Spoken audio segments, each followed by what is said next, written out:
नमस्कार, मैं डॉक्टर विजय कुमार सिंह आप लोगों का वेलकम करता हूं अपने इस लाल मनी एजुकेटर चैनल में। तो अभी हम तो देखने जा रहे हैं जो वो जूमिंग ऑफ रेक्टेंगल के प्रोग्राम को। कुछ बच्चों ने मुझसे रिक्वेस्ट किया था कि इस प्रोग्राम को कृपया एक बार समझा दिया जाए, तो आज मैं इसको समझा देता हूं। जूमिंग ऑफ रेक्टेंगल्स का प्रोग्राम में आप लोगों को करना क्या है। एक्चुअली में इसमें हम लोगों को कई रेक्टेंगल्स को ड्रॉ करना है। तो जैसे यहाँ पे मैंने ये जूमिंग ऑफ रेक्टेंगल्स का दिखाया हुआ है, ये देखिए एक रेक्टेंगल, इसके अंदर दूसरा रेक्टेंगल, उसके अंदर तीसरा, चौथा, पांचवा, इस तरीके से मल्टीपल नंबर ऑफ रेक्टेंगल्स हम लोगों को ड्रॉ करने हैं। तो इसको ड्रॉ करने के लिए सबसे पहले जब हम मल्टीपल रेक्टेंगल्स को ड्रॉ कर रहे हैं तो आप यहाँ पे देखिए कि जैसे ये जो हमारा रेक्टेंगल्स है, तो ये जैसे पहला रेक्टेंगल है, इस रेक्टेंगल का ये x1 y1 पॉइंट और ये x2 और y2 पॉइंट है। अब ये जो x1 y1 पॉइंट है, इसमें x1 की वैल्यू मैंने यहाँ एज्यूम किया 100 और y1 की वैल्यू एज्यूम किया 100, यानी दोनों को मैंने 100 100 लिया है। और यहाँ पे x2 की वैल्यू ये मैंने 200 और 200 लिया है। अब अगर हम इसके अंदर कोई दूसरा रेक्टेंगल ले जाना चाहते हैं या ड्रॉ करना चाहते हैं, तो इसके अंदर जैसे ये जो दूसरा है, इसका ये जो पहला पॉइंट है, आप ये देखिए ये जो है इससे नीचे आ रहा है, यानी कि ये जो x वैल्यू है यहाँ से इधर की तरफ बढ़ रहा है और y नीचे की तरफ बढ़ रहा है। यानी कि इधर जब बढ़ेगा यानी y x का वैल्यू इधर बढ़ता है, तो इसका जो x1 होगा वो इसके x1 से ज़्यादा हो जाएगा और y1 भी ज़्यादा हो जाएगा। तो जो रेक्टेंगल एक रेक्टेंगल के अंदर जा रहा है उसका x1 y1 पॉइंट्स बढ़ रहा है। उसी तरीके से यहाँ पे जो x2 y2 है, ये x इधर की तरफ जा रहा है, यानी कि इधर से इधर जा रहा है, यानी ये घट रहा है, और y नीचे से ऊपर जा रहा है, यानी y भी घट रहा है। तो x2 y2 घट रहा है और x1 y1 बढ़ रहा है। तो हम लोगों को इसके अंदर जब हम ये प्रोसेस करेंगे तो ये जो दूसरा रेक्टेंगल ड्रॉ होगा वो इसके अंदर ड्रॉ होगा। इसी तरह से जब हम तीसरा बनाएंगे इसके अंदर, तो तीसरे का इससे कम x1 y1 ज्यादा हो जाएगा, x2 y2 कम हो जाएगा। तो यही प्रोसेस हम लोगों को रिपीट करते हुए चलना है।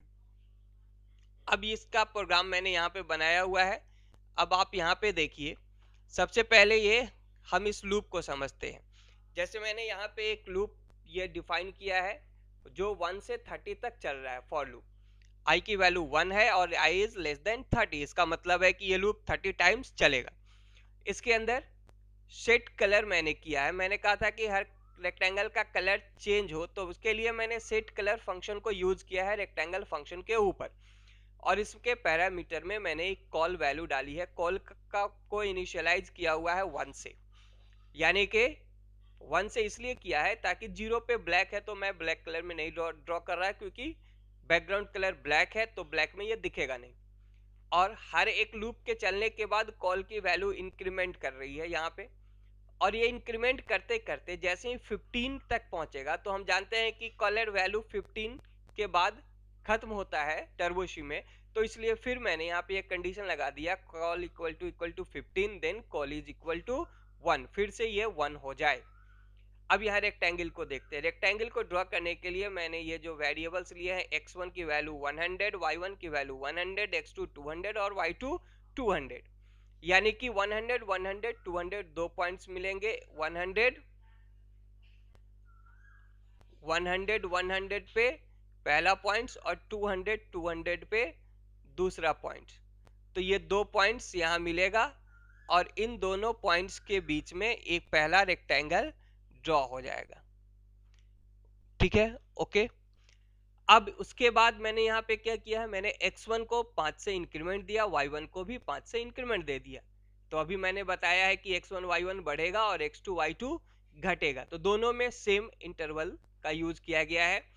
तो ये 5 5 से बढ़ता जाएगा और x2 y2 5 5 से घटता जाएगा।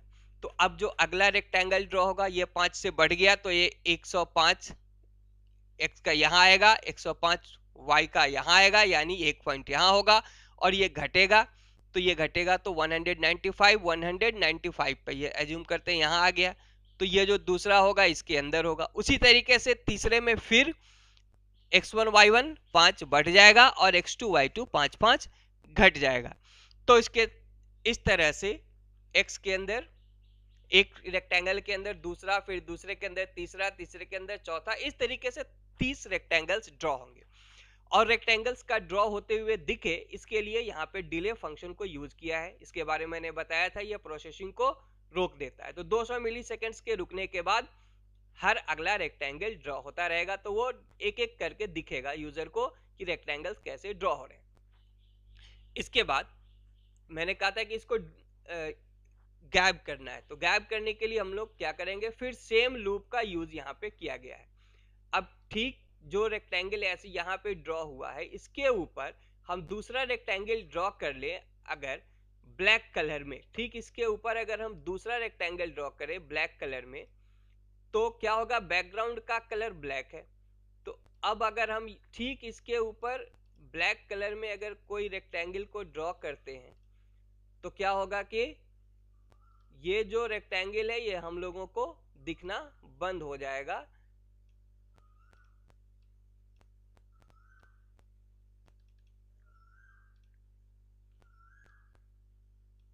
ओके, तो ये ठीक उसके ऊपर जब ब्लैक कलर में, इसके ऊपर ब्लैक कलर में कोई रेक्टेंगल ड्रॉ हो जाएगा तो ये हम लोगों को दिखना बंद हो जाएगा। तो यूजर को क्या लगेगा कि वो रेक्टेंगल गायब हो गया। तो हम लोग को करना क्या है कि सेम लास्ट पोजीशन पे जहां पे ये रेक्टेंगल खत्म हुआ वहां पे जो x1 y1 की वैल्यू है, ठीक वहीं से हम अपना दूसरा रेक्टेंगल ड्रॉ करना शुरू करते हैं।